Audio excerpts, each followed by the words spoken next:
Fala Logtechers, começando mais um Podercast, o podcast da 3R Logtech. Hoje com um convidado muito especial, né? Vou deixar ele se apresentar com mais detalhes, mas meu grande amigo, o conselheiro Pedro Neves. Obrigado, Pedro. Então, por favor. Tudo bom, pessoal? Bom, prazer estar aqui. Eu fui convidado aqui por dois amigos para falar um pouco, para a gente bater um papo aqui, né? Bom, eu sou Pedro Neves, eu sou executivo de tecnologia já há algum tempo, trabalhei na Tegma, na BBM Logística, na Marimex, na Coimex, né? Então algumas empresas aí todas conectadas com logística. E a gente se conheceu já faz tempo, né, Renan? Sim. Lá na Tegap, a gente lá na Tegma montou uma área de inovação que depois se tornou Venture Capital e em 2017, se não me engano, a 3R se apresentou lá, né?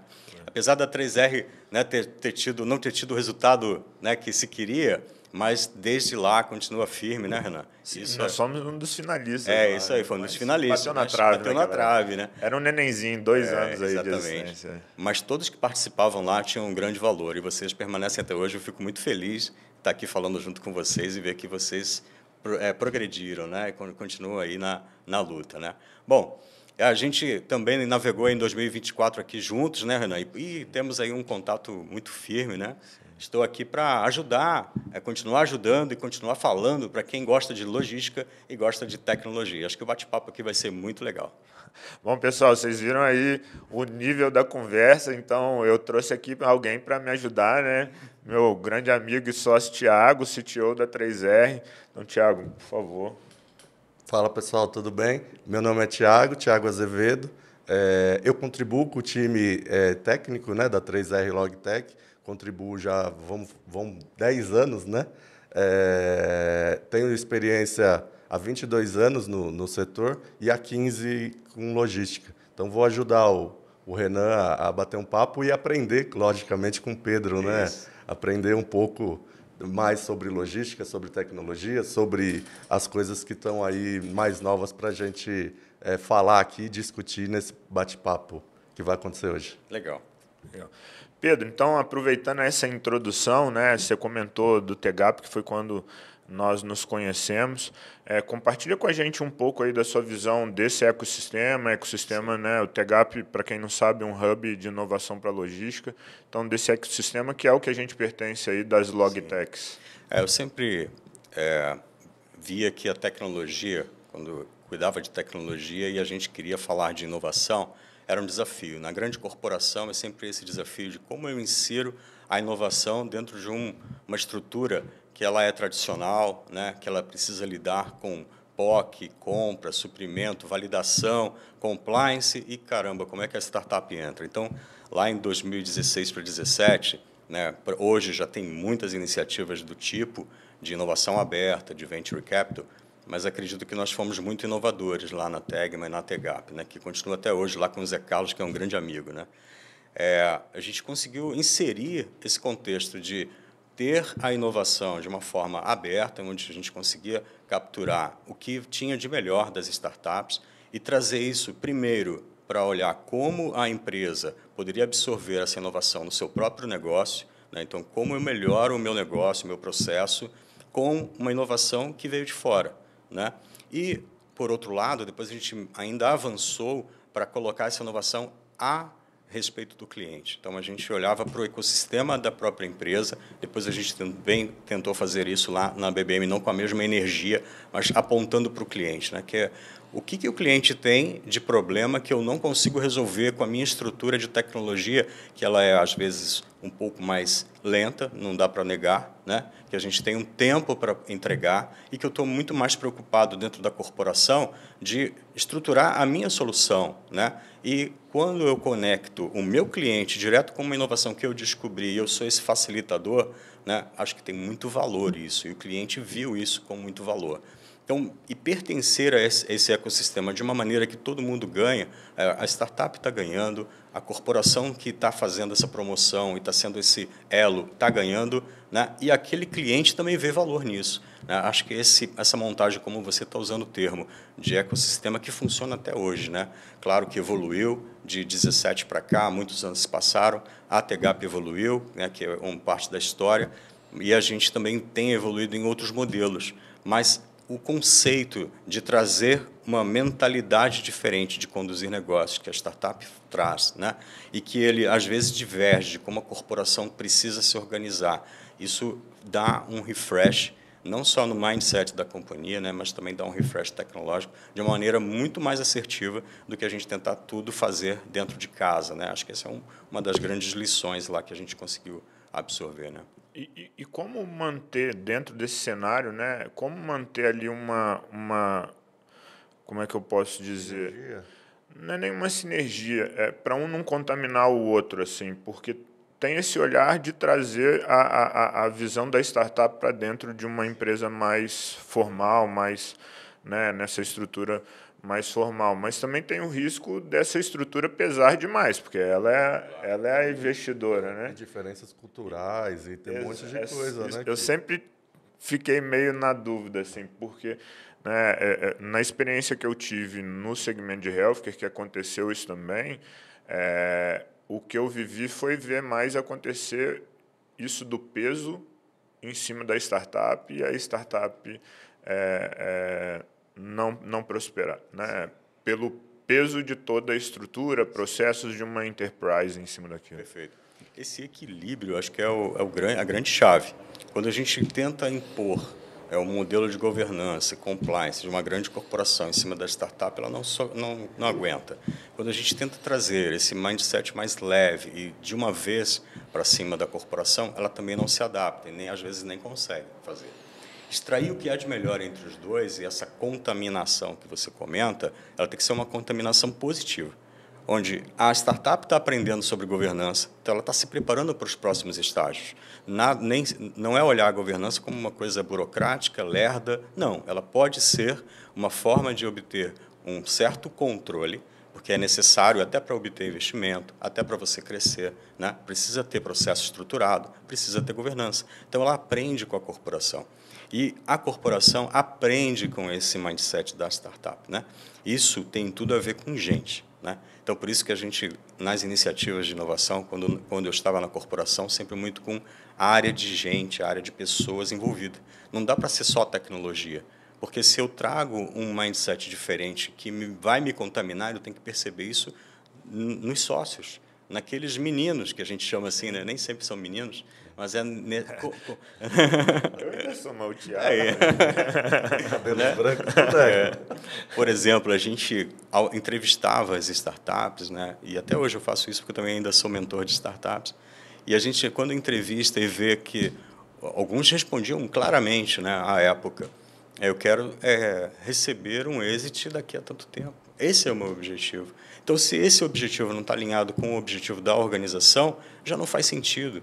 Mas por quê? Não que ele esteja errado, ele pode estar super certo em querer o exit, mas é que esse alinhamento do que a pessoa, que é o fundador, quer e do que as pessoas que estão aqui na corporação querem, não tem um match. Então, precisa ter esse match do mindset e das pessoas, né? Acho que é por aí. E acho que o tamanho da participação também interfere um pouco, se está comprando controle ou não, né? Então, imagino que nesses modelos aí, nesse caminho que você citou, não é compra de controle, né? Então, ainda existe ali um pouco da autonomia do founder ali, né? Sim, na verdade, a TGAP, estou remetendo a TGAP porque foi o melhor exemplo de maior tempo.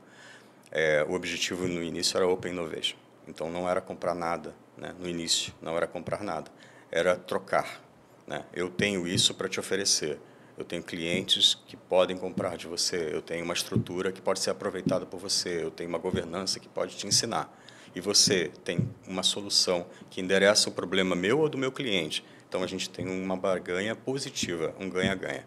Isso assim começou. Depois se viu uma oportunidade de que isso também poderia ser um H3 da inovação, né? Eu tenho um H1 que ele melhora o meu processo, eu tenho um H2 que eu tenho um negocinho adjacente, eu tenho um H3 que pode ser assim, eu realizo frete, por que não eu ter um frete digital? Isso é um H3, né? Eu estou só dando um exemplo bem esdrúxulo, mas é um olhar de que eu preciso participar desse negócio porque ele é importante para a perenidade do meu negócio principal. Aí sim a gente começou a falar, por que não trazer alguns para perto, não significa para dentro, nem sempre para dentro, né? Não era, porque às vezes esse comprar, ele trava todo o negócio. Sim. Né? Ele destrói o negócio.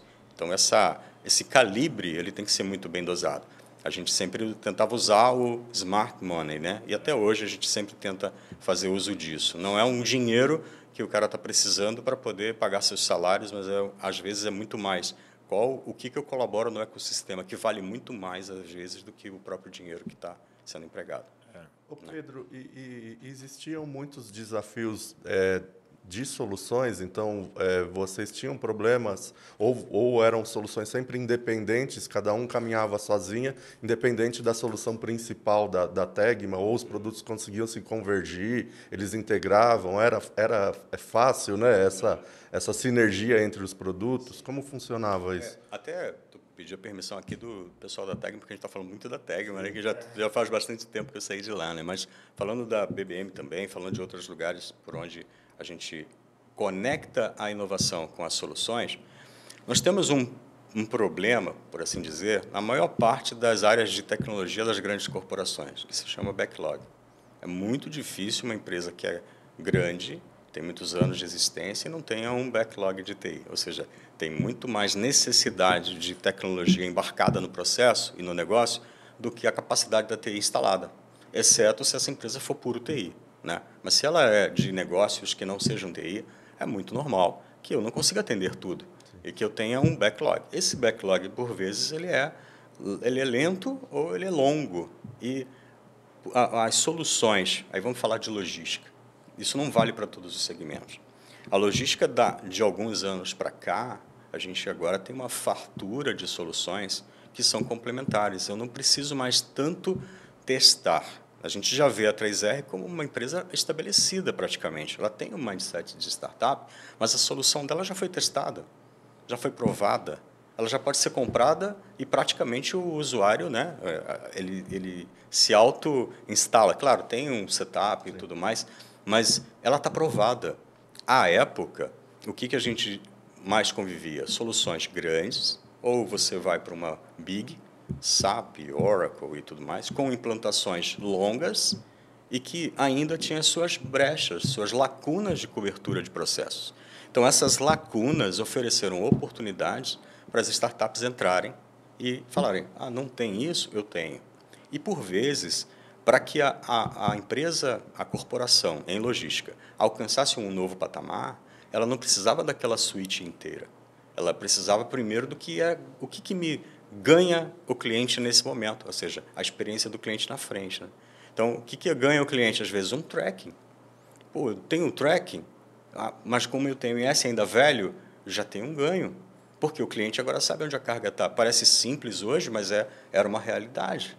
Então, você pegar essa solução, que ela consegue ser desacoplável, né? Então, eu uso agora, ali na frente pode ser que eu desacople, mas para a startup é uma oportunidade, porque ela entra pequena e pode expandir. Para a organização é uma oportunidade, porque ele não precisa comprar uma suíte gigante e ela cobre uma lacuna que é super importante na cadeia que ela está entregando de valor para o cliente. Né? Faz sentido? Faz. Né? Legal. Faz sentido. E aí, assim, você viveu todo esse lado vinculado a essas empresas, mas hoje você, né, vive com esse horizonte muito mais aberto, né? Sim. Então, como conselheiro, né, igual você comentou no início, nós navegamos aí 24 juntos, né? O Pedro no conselho da 3R. Você acaba enxergando agora todas as outras possibilidades, né? De um venture capital, de outras visões de negócio. Como que você vê o mercado atual para isso, né? Porque teve essa experiência lá quase 10 anos atrás, né? Nesse olhar do grande, que é o que a gente explorou bastante agora. Mas como que você está enxergando o mercado agora como um todo, né? Sim. Eu deixei grande corporação como executivo em 2022, né? Que é a BBM Logística, e de lá para cá, aí eu tive uma experiência primeiro de apoiar uma empresa de milhões e não de bilhões, né? Que foi uma empresa de cyber, para aprofundar ainda mais o conhecimento de fazer uma empresa ter um growth, né, um crescimento. Acho que a Under foi um período ali que eu pude experimentar essa empresa média, e é muito, muito legal isso. E isso ao mesmo tempo em que eu estava experimentando também o conselho de algumas empresas. Experimentar no melhor termo, né? Não é experimentar de fazer um teste, mas é de fazer essa transição. Porque a transição é complicada, né? A gente ter essa mudança de sair de uma cadeira que é única e executiva e é pesada e você ter várias cadeiras, né? Então, da Under para cá, eu agora estou como conselheiro consultivo na Movecta, né? Que é a antiga Local Free, que é outra empresa já perto do bilhão, e convivo com esse ecossistema de startup, como com vocês, né? Com outras startups, e eu vejo assim, como é o cenário hoje? A gente tem startups muito mais fortalecidas, a gente tem um mercado que é muito exigente hoje em dia, e investir em startup é, hoje, um desafio ainda maior, porque deixar o dinheiro parado no Selic está muito fácil, né? Então, venture é risco.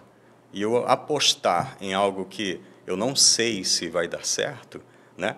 E tendo uma taxa de juros desse jeito, é porque realmente a gente tem que acreditar que aquela solução, né, vai fazer sentido ou faz sentido para o cliente, né? Então, olhando para a 3R, por exemplo, né, a gente, não porque a gente interrompeu ali aquele ciclo, mas é porque a gente acredita que tem uma solução aí que ela é aderente para o que o cliente precisa hoje, né? Então, ela endereça as necessidades desse ano. Esse ano, o que é um ano de produtividade? A gente tem que fazer com que o que a gente produz, né, seja mais eficiente do que do ano passado. Entregar mais com o que a gente tem, né?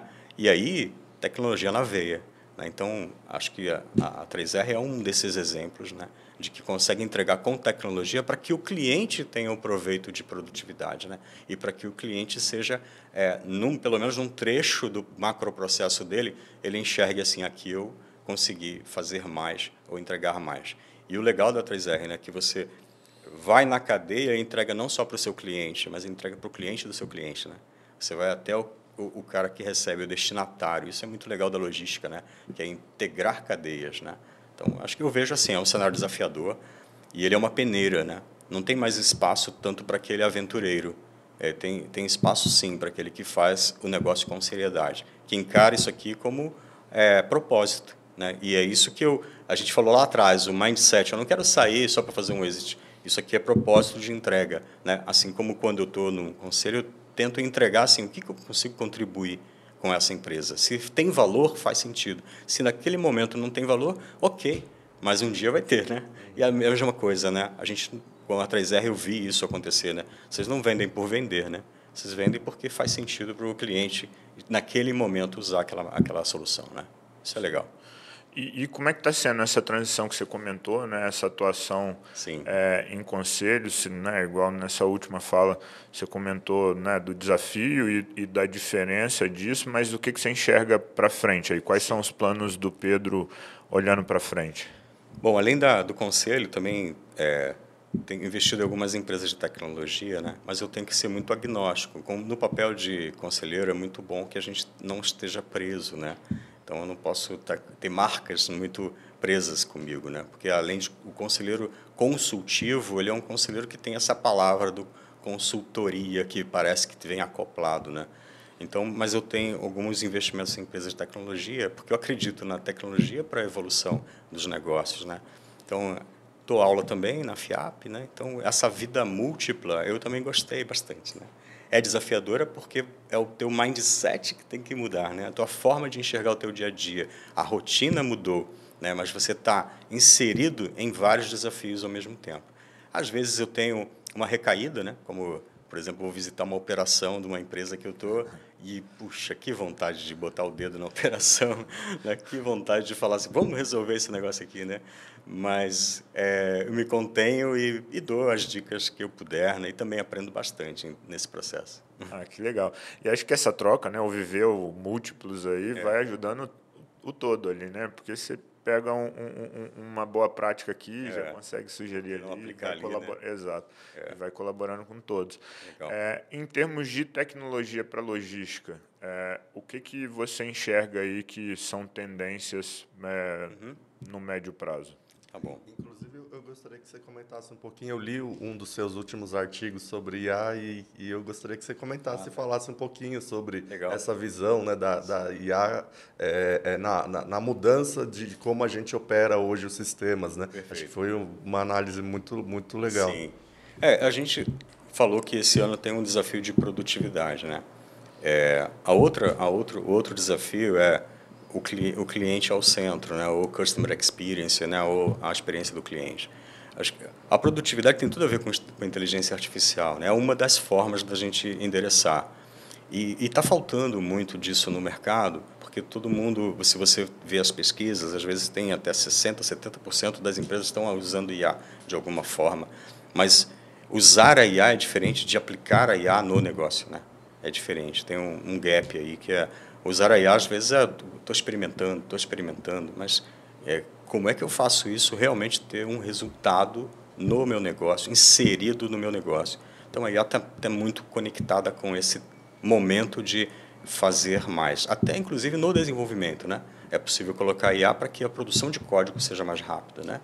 Então, dá para usar bastante disso. Os agentes, que foi um pouco do tema do que a gente escreveu ali, que eu escrevi, com o uso dos agentes, talvez, né, a gente tenha uma migração dos sistemas padrões, né, onde a gente tem navegação padrão, né? Não acredito que seja de uma hora para outra, não acredito que seja 100%. Né? Às vezes as tendências elas vêm como um hype, né, a curva hype do Gartner, vem, depois tem um vale da desilusão e depois tem a estabilização. Então, a gente está vivendo ainda um hype, depois ela tem uma tendência de se acomodar em algum ponto. Mas os sistemas podem mudar. Pense que, talvez, no futuro, tudo seja num chat. Né? Então, eu não tenho mais a navegação, eu não tenho mais que apertar o botão, eu só digo o que fazer. Né? Pega esse processo e, sei lá, contabilize ele. E está contabilizado. Por trás tem um motor, pode ser o motor do SAP, pode ser o motor do TOTOS, e ele está fazendo isso. Então, para que eu fazer a user interface? Né? O UX é o próprio prompt. E o prompt pode ser por voz. E o prompt, quem sabe no futuro, pode ser pelo pensamento, né, quando a gente tiver um chip. E aí, falando de futuro, dá para ir longe, né, com relação a isso. Então, a gente tem essa tendência. Agora, como ela se realiza? Ela se realiza geralmente quando ela está se pagando e quando a necessidade é latente. Né? Então, por exemplo, a maior parte das viradas que nós tivemos para o remoto foi porque a necessidade latente da pandemia fez a gente virar. Né? Senão, a gente já poderia trabalhar remoto antes, a gente já poderia fazer um monte de coisas que a gente fez pós-pandemia. Mas a pandemia foi a chave. Então, nessa necessidade, né, por exemplo, quando é igual quando você escolhe não ter petróleo e ter uma outra fonte de energia. Se ela não se pagar, você tem essa dificuldade de escolher. Então, a mesma coisa. Eu vou virar para uma outra user interface? Sim, quando ela se pagar. Quando ela tiver aplicação e tiver uma boa necessidade. Mas a gente tem que ir se preparando, né? Porque quando ela vem virando, você fala, eu já sei como fazer, eu já estou virando parcialmente, já faz sentido para mim nesse processo, né? Acho que é por aí. A gente acredita bastante nisso. Acho que o Thiago pode compartilhar melhor aí, porque ele é o pai da Esther, né? A Esther está nascendo semana que vem. Esther é nosso assistente virtual. Aí o Thiago pode dar mais detalhes, mas você acompanhou bastante nossos números, né? Metade da pizza de suporte são dúvidas nível 1. Né? Então, o Thiago, junto com o time aí, estou só dando um spoiler, mas deixa o pai da criança apresentar aí. Legal. Sim, baseado nessas informações, né, principalmente de dores, né, do nosso cliente, né, a gente sentiu essa necessidade de ter... Normalmente os sistemas têm um academy ali, né? Você entra, você aprende sobre o sistema, você faz um mini curso, né? Ou tem um FAQ, ou tem um suporte, um Fale Conosco, tem, né? Aí a gente viu uma oportunidade de tentar diminuir essas dúvidas que a gente percebeu que eram cada vez mais recorrentes, né? E aí as pessoas sentem a necessidade de talvez interagir com um humano, e a IA, principalmente generativa agora, trouxe essa possibilidade de ficar mais parecido, né? De você aproximar, de você ter uma interação melhor, né? E com isso surgiu a ideia a gente batizou de Esther. Então, é a nossa IA assistente virtual da 3R. Então, Esther, para finalizar, como 3R, né? Para manter todos os produtos, como os nossos padrão, produtos, manter o nosso padrão. Muito legal.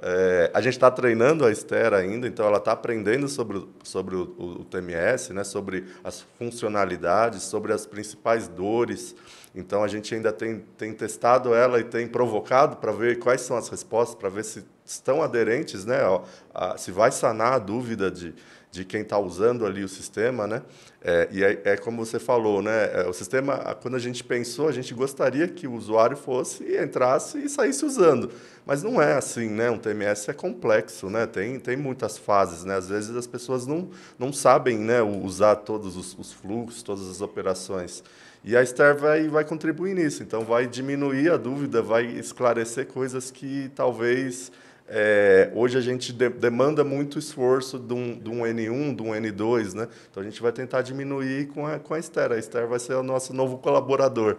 Então, estamos lançando aí em primeira mão, vai subir nos próximos dias, né, Renan? Então, para a gente é uma grande alegria, né, de anunciar isso, porque provavelmente é um dos primeiros TMS a ter essa assistente, né? Sim. E não é no conceito de assistente antigo, né, que é só um chatbot, né? É o conceito de personalizado e escalável, né? Sim. É escalável porque pode atender qualquer pergunta, mas é personalizado porque o cara tem que se sentir atendido como se fosse uma pessoa, né? Isso é muito legal do Generative AI, né? E eu, como, né, sou um pouco mais tradicional, e por isso até que eu pedi ajuda para a turma aqui, eu vejo também um outro benefício aí olhando para a nossa operação.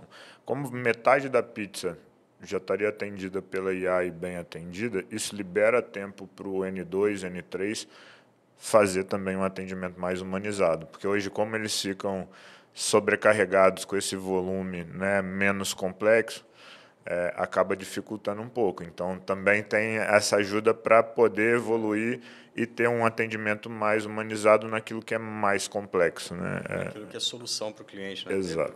Outras oportunidades que o cliente está trazendo, né? Porque geralmente o cliente está trazendo oportunidade, né? Sim, e aquilo que o olho no olho também não substitui, né? Sem dúvida. Legal. Ela vai contribuir, mas o olho no olho continua sendo, acho que a melhor comunicação, né? Muito bom. Legal. Pedro, assim, se você pudesse dar uma dica de ouro para a gente hoje, aí, qual seria? Que isso, poxa. Bom, assim, apesar todas essas atribuições, acho que uma grande lição, né, que a gente continua aprendendo, né? Então, eu gosto muito desse viés de ser um aprendiz, né? Então, gosto de botar o pé na academia também, de dar aulas, porque você se obriga a estudar, né? E acho que a grande dica é a gente primeiro, ter humildade para reconhecer que precisa melhorar, e eu vi muito isso na 3R, não é porque você está aqui na frente, né? É a gente ter esse padrão de melhoria contínua, né? Eu sei que eu estou melhorando, mas eu não fico conformado. Então, acho que esse inconformismo saudável é uma dica que eu tenho para mim, e eu acho que vocês têm também, e mantenham esse espírito de... É humildade, mas não é uma humildade de se submeter. É uma humildade para entender que eu estou sempre querendo melhorar, e esse melhorar vai ser benéfico para o cliente, né? Vai ser benéfico para o negócio. E acho que essa é a dica. E indo nessa linha aí, agora, uma dica para a turma que pode estar nos assistindo aí e começando nesse caminho da logística, das logtechs, uma dica de uma trilha aí para quem está começando, uma trilha que você sugere que seja bacana. Acho que, assim, acredita na sua ideia, né? Não tenha medo de compartilhar. Às vezes vêm os meninos e falam assim, pô, tenho uma ideia, não quero contar para ninguém, né? Não é por aí, né? O mais importante não é só ter a ideia, é executar, né? É botar ela para funcionar, né? Então, e não tenha medo. A taxa de juros está alta, as condições do ambiente estão difíceis, mas sempre que tem muito problema na economia, sempre que tem um desafio na economia, é porque tem muita oportunidade para a gente trabalhar. Então, não desistir das ideias que tiver, ser persistente, né? Que a hora vai chegar. E se não chegar, vem a próxima ideia e vamos em frente, né? Legal. E o que você vê de tendência, de visão, assim, para curto prazo, médio prazo aí na logística, né, com tecnologia, né? O que você pode falar um pouco disso? Olha, A inteligência que é artificial, ela... Recentemente eu vi uma matéria eu não vou lembrar aqui, acho que é Log Magazine, acho que foi isso, que falava que o principal tema que as empresas de supply estavam buscando era a inteligência logística, era esse o termo. Inteligência logística deriva para um monte de coisas, que é inteligência na contratação, inteligência na alocação, inteligência da rota, inteligência, né, do tracking. É fazer com que toda a cadeia seja mais inteligente. Ser mais inteligente conecta muito, hoje, com inteligência artificial. Conecta demais, né? Mas também a gente tem que tomar cuidado para não endereçar tudo em cima de uma novidade. Às vezes, uma solução com um algoritmo simples pode resolver o problema, né? Então, trazer a complexidade para uma solução simples é um desafio, né? Então, tem uma tendência, sim, de tudo puxar para ser mais inteligente, mas a gente também tem esse desafio de sempre analisar friamente se eu posso ir na trend ou se eu tenho, às vezes, uma solução na mão e eu não estou aplicando corretamente, né? Eu li, antes de vir aqui, um artigo do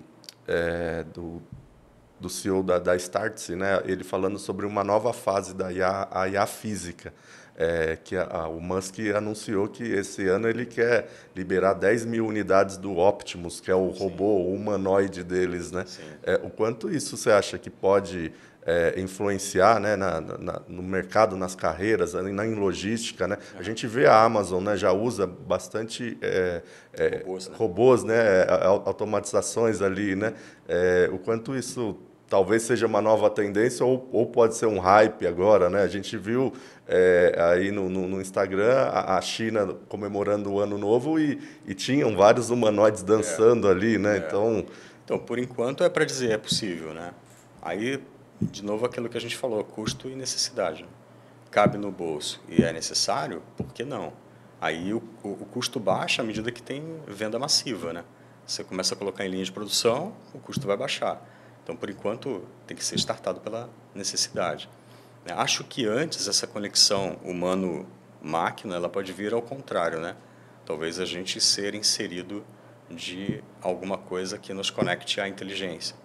O projeto de chip do Elon, pode ser que a necessidade venha antes. A gente vê, migrando aqui um pouco para o cyber, né, para a segurança, a segurança das pessoas, a segurança física das pessoas, ela hoje é um desafio nas grandes cidades, né? Imagine que se um chip como aquele já fosse possível de espalhar para todos, se acontece um incidente ou um crime, você facilmente saberia quem estaria ali naquele lugar por rastreamento do chip. Aí como é que eu digo que esse chip é obrigatório? Contando que este chip fosse habilitador de passaporte, documento, comprar, vender. Isso é possível. Então, parece ficção científica, né? Parece filme, né? Mas realidade, né?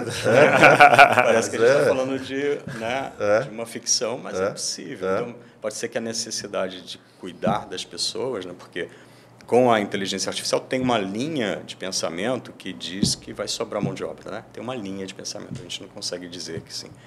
E nessa linha de pensamento, os grandes fortunas têm que sustentar essa mão de obra ociosa. E como controlar, né, a segurança de todas essas pessoas que vão conviver? Talvez, não estou dizendo que é uma tendência, pode ser, né? Porque a habilitação técnica a gente já tem. Legal. Ô, Renan, e a gente discutiu, né, esses dias sobre essa briga, né, entre as empresas, né, a China, os Estados Unidos, o OpenAI, a Meta, né, sobre inteligência artificial, né? Acho que talvez seja legal a gente talvez entender a opinião do Pedro, o quanto o mercado brasileiro, né, o Brasil está se posicionando com tudo isso, né? Será que o Brasil ele tem essa capacidade de disputar com esses caras, né, de criar uma inteligência artificial que possa ser competitiva um dia, né? Como que você vê isso? Como você acha que o Brasil está se preparando para tudo isso ou a gente só está consumindo o que está vindo, né? Sim. Bom, a gente, quando olhava acho que em 2021, a gente olhava assim o ranking de ensino baseado em engenharia, matemática, né, que é o STEAM, né? China era lá na frente, né? Investiu em ensino para colher, né? Então a gente precisa investir em ensino para colher. Uma vez que a gente já tem a inteligência artificial vindo como open, né? Ela não é open completa, né? Não é open source, é open weight, né? Tem os pesos abertos, mas não tem toda a estrutura aberta. Isso facilita muito, porque isso democratiza. Então, acho que em breve a gente vai ver as versões de LLM da própria empresa, né? Primeiro das empresas aqui que vão fazer uso para negócio e depois, quem sabe, até algumas empresas falando eu vou fazer o meu próprio aqui, né? Por causa dessa abertura. Então, a abertura é muito bom, né? Agora, neste momento, a gente está vivendo uma guerra geopolítica, né? Então, tem uma luta de gladiadores aí entre países, né? Assim como foi antes com Huawei, né? Tecnologias que não eram de inteligência artificial. Então, acho que ainda tem muito capítulo para dissecar a respeito disso. Mas na sua leitura, independente dessa questão geopolítica aí das bigs, as oportunidades para startup, elas no Brasil ainda estão fracas por ainda ter uma base de conhecimento precisando evoluir, certo? Eu acho que a gente poderia investir mais em treinar as pessoas, né? Porque tem carência. Acho que vocês devem passar por isso, né? Sempre que a gente vai contratar gente de tecnologia profunda, aí é onde Sim. o preço é lá em cima e você tem que tirar de alguém, Sim, né? Não sim. tem poucos. Então, formar mais, acho que ainda é uma necessidade, né? O evento que a gente participou final do ano passado da Microsoft, que até o CEO veio para o Brasil, foi um mega evento que eles fizeram sobre IA. Eles divulgaram lá um número, se não me engano, 5 milhões de bolsas num período, aí não vou lembrar, mas era um número bem grande, que eles investiriam aqui no Brasil para formar engenheiros com essa formação e Legal. colaborar. Acho que as grandes já estão buscando investir nisso e desenvolver, talvez até para colher benefícios das diferenças culturais, né? Porque fazer também com um olhar regional único talvez não Sim. seja a melhor solução para todos. Mas aí é uma leitura pessoal minha, né? O que eles divulgaram lá, muito nessa linha, né, de filantropia mesmo, é que eles patrocinariam um volume gigante, assim, coisa, se não me engano, 5 milhões de bolsas. Sim, alguns grandes fazem isso, né? E, e faz todo sentido. Eu acho que é uma necessidade tão forte que precisa ser público e privado, né? Não dá para a gente só falar, o governo, né? Então, cada empresa que consegue fazer alguma coisa, mesmo que seja um treinamento simples, mas que você já está habilitando a pessoa para deixar de ser analfabeta digital. Isso já é um passo, né? Você está democratizando o acesso para aquela pessoa começar na carreira. Dali para frente, quem sabe ela já com a sua própria remuneração evolua. Mas dar esse pontapé da alfabetização digital, né, era um tema, inclusive, que estava citado lá no Fórum Econômico Mundial, né, como uma necessidade. Né? Sim, acho que tem muita defasagem aí, principalmente. Nós, né, como temos parceiros de outras culturas aí, orientais, enfim, a gente tem percebido, né, Tiago, bastante diferença, principalmente nessa parte digital, né, de ter gente que nem não adianta dar caderno, tipo, o negócio dele é 100% digital, 100% entendeu? digital. E quando se fala em linguagens de programação, a gente ouviu coisas do tipo, não tem mais ninguém nativa que usa esse tipo de linguagem que a gente encontra por aqui. E foi aí que eles viram, né, um benefício com a gente por a gente estar com linguagens mais atuais e tudo mais, e a gente evoluiu para essa parceria. Legal. Mas eu cheguei nesse ponto exatamente por isso, né? Porque ficou nítida o espaço, né? Que eles são chineses, né? O espaço que tem aí entre Brasil e China nesse ponto de tecnologia, né? Foi uma experiência bem recente que chamou bastante nossa atenção, né? Faz sentido. E tá ligado um pouco do que você falou, né, do inconformismo, né? A gente de querer melhorar, de evoluir, de tentar perseguir. Obviamente a gente está, como o Renan disse, né, tá atrás, né? A gente está evoluindo, está aprendendo, mas ainda a diferença é nítida, né? A gente ainda não está no mesmo nível desses países, né? Dessas culturas, né? Mas com certeza a gente consegue ir evoluindo, né?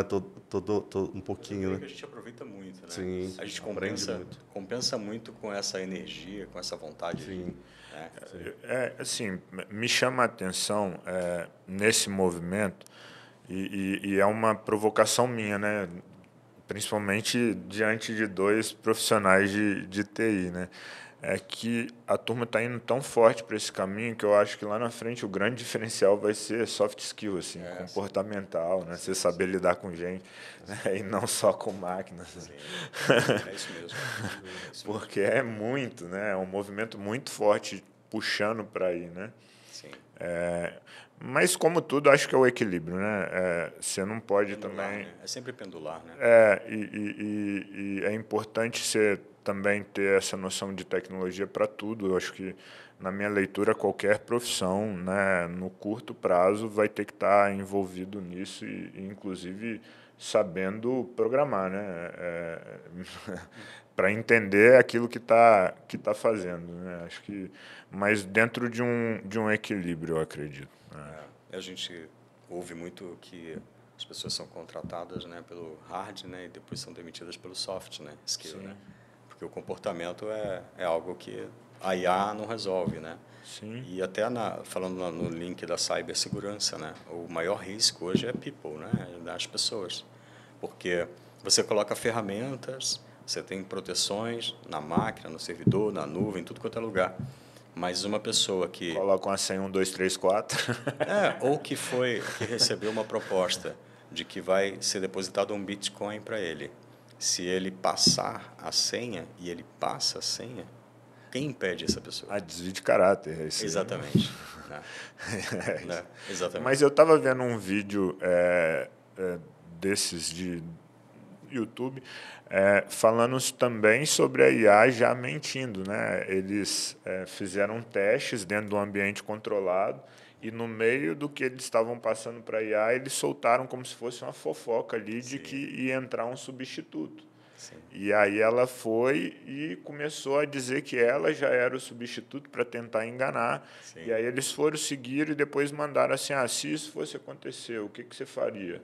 E aí ela já deu todo o caminho dizendo assim, eu me copiaria para outro servidor. Então, assim, a própria IA já está malandra. Tem viés na IA, e não é só essa que apareceu agora, né, da China, né, DeepSeek, mas a dos Estados Unidos também tem viés, em todas elas tem um viés. Né? Governança da IA é um super desafio. Né? Sim, sim. Mas, enfim, a gente está ainda aqui, né, passos antes, não adianta sofrer demais por ansiedade. Eu vejo com muito bons olhos, né, sou já um usuário aí no dia a dia e até por isso que a gente vem puxando e eu já vinha provocando há alguns anos já o Thiago chegou a fazer uma pós-graduação com esse tema, de tanto que eu provocava isso, porque eu tinha uma indignação pessoal de ainda não estar surfando essa onda juntos. Então, parabéns. Legal. A gente está depois bem... de 15 anos voltar a estudar de novo, acho que foi uma experiência legal, e principalmente num tema que eu gosto, né? Eu sou entusiasta de tecnologia, né? Acho que desde moleque já nasci com um computadorzinho ali. Legal. Então, acho que foi bom, foi produtivo. Comecei a aprender a IA lá com Python, né? Algoritmos preditivos, né? Eles começaram e foi o primeiro curso do IBMEC junto com a Microsoft. E para mim foi bom porque a gente é parceiro da Microsoft, né? Então me incentivou e facilitou, né, o uso das ferramentas. Então, foi bem legal. Pedro, te agradecer, papo sempre muito bom. A gente explorou até mais do que a gente já vinha conversando aí, né? Acho que vai fluindo, como eu Legal. comentei. Mas obrigado mais uma vez, né? Obrigado pela sua disponibilidade, obrigado pela parceria, pelo carinho, por tudo que você vem Legal. contribuindo para a gente. Parabéns pela trajetória, eu sou um grande admirador. Nós somos. Como pessoa, inclusive, né, a gente já tem esse convívio e a gente compartilha de valores semelhantes e isso também conectou bastante a gente. Então, obrigado, Pedro, obrigado mesmo. Eu que agradeço pela oportunidade, muito bom estar aqui conversando com vocês, né? Agradeço aí o pessoal que está assistindo também. Espero que vocês curtam, espero que seja produtivo para vocês, que vocês aproveitem, né, do que a gente falou aqui, né? Bons negócios para todos. Valeu. Pessoal, obrigado. Esse foi mais um Podercast, o podcast da 3R Logtech. Em breve, né, nas nossas redes, então, @3R Logtech, em todas as redes sociais. Mais uma vez, obrigado pela audiência aí, um forte abraço a todos e um excelente ano.